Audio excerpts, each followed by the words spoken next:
Бул нерсе бир отка табынууга байланыштуу дүнүйө эмес.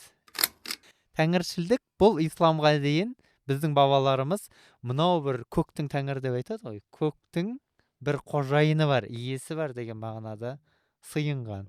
Кейін артынан ислам келген кезде Махмуд Қашқари рахматулла алейх өзінің аудармасында тәңір деген сөзді арабтың илах деген сөзіне аударады да, жаңа калимай шахададағы сөз ғой.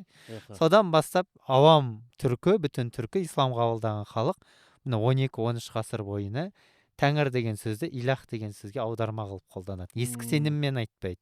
Енді отқа келейік.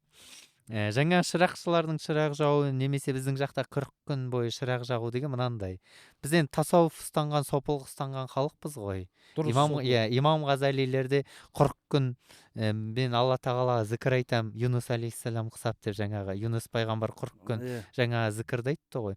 Сол зікірлерді айтам деген сияқты 40 күн деген бір тәжірибе бар тасауф мектептерінде ше. Баланы 40-ынан шығару, сол сияқты 40 ясин оқу деген сияқты дүниелер бар. Адам дүниеден өткеннен кейін біздің өңірлерде тасауф ұстанған халықтарда күн сайын ұрпақтары 40 күн ясин оқитын болған. Дұға оқитын болған.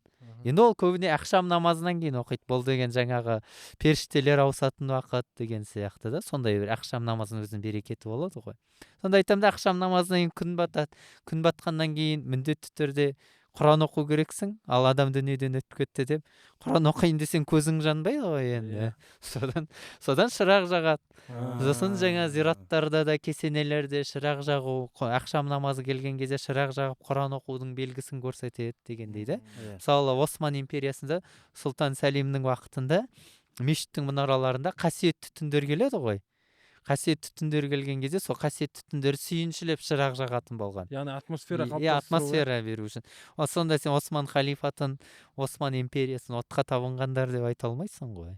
Яғни біздегі шырақшы болу, шырақ жағу деген сияқты мәселе осыдан қалыптасты деп ойлаймын мен.